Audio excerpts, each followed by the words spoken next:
Atlantis, the last light before the depths. Chapter 1, Before the Sea Spoke.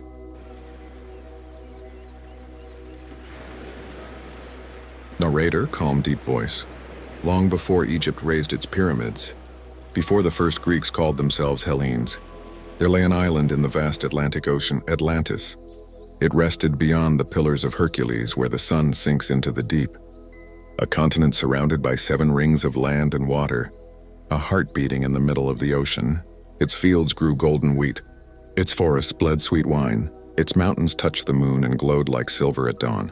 At the center stood the sacred hill of Poseidon, and on that hill, the great palace of King Atlan, son of the sea god.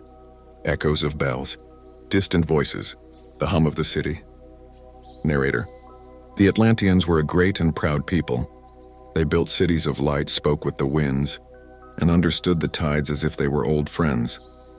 But the higher their towers rose, the farther the god's silence stretched. Chapter 2. The Reign of Atlan. Crowds, laughter, hammers, street music. Atlan, confident, noble. My people, today we open a new harbor, where our ships shall sail to lands no priest of Egypt has ever named. Atlantis is the light of the world. Let the seas bow before our sails. Crowd, chanting, "Glory to Atlan! Glory to Atlantis!" Priestess Cleona, softly uneasy. You praise the sea, my king, but the sea belongs to no one. Its waves are the breath of Poseidon. Those who disturb it rarely live to hear his silence. Atlan, smiling. You fear too much, Cleona. Fear is the chain the gods use to bind mortals.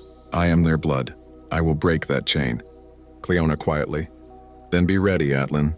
When that chain breaks, it will tear you with it. A distant roll of thunder. The wind rises. Chapter 3. Fire and Light. Narrator. Years passed. Atlantis grew rich and powerful. Its knowledge eclipsed all other nations. They built temples that reached the clouds, and machines that moved without beasts of burden. They captured sunlight, storing it in crystal vessels, and spoke of controlling storms as easily as the tides. But each generation prayed less and commanded more. The wise warned of balance. The young laughed. Orion, young priest, passionate. What are gods but the first of us? We are their children, their continuation. We are gods made flesh. Elder. Even the sea cannot rise above the sky, boy. If it tries, it drowns itself. Arian. Then let it drown. But for one moment, let it touch the heavens. Narrator. The sea remembered his words. Chapter 4. The Voice Beneath. Low rumble. The sea breathes. Narrator. At first it was a whisper. Only those who stared too long into the depths could hear it. Then the whisper grew. The waters turned colder. The dolphins fled. The birds fell silent. Cleona. The sea is speaking. It warns us. Its heart is heavy, a storm greater than any before. Atlan, dismissive. You see omens in waves, Cleona. The ocean bends to us now. Cleona, grim.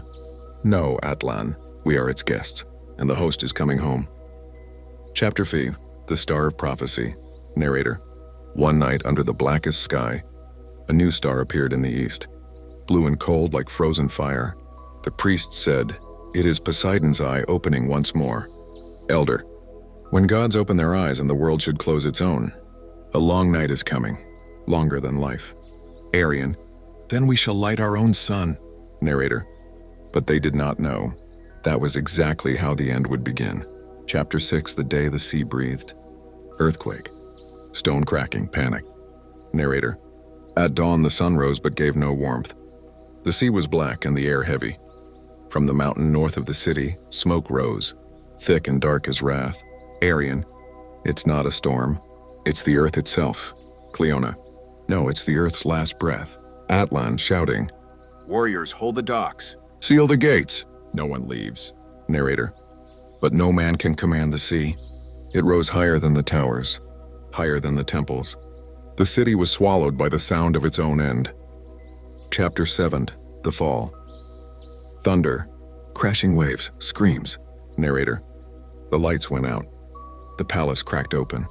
The temples shattered like glass. People ran, but there was nowhere left to run.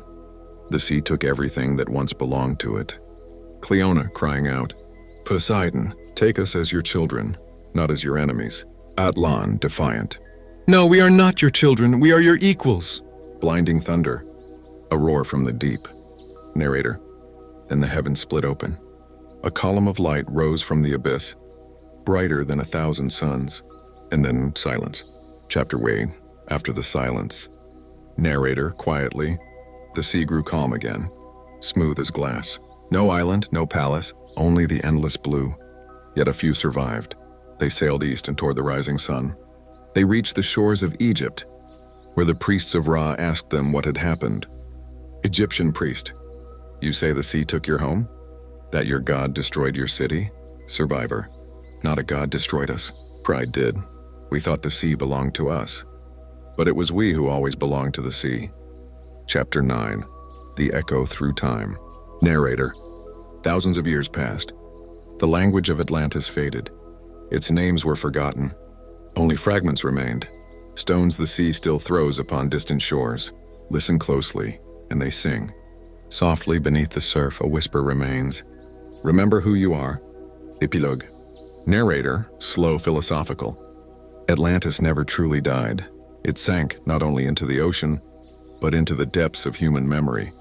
For as long as humankind dreams of greatness and forgets humility, the sea waits.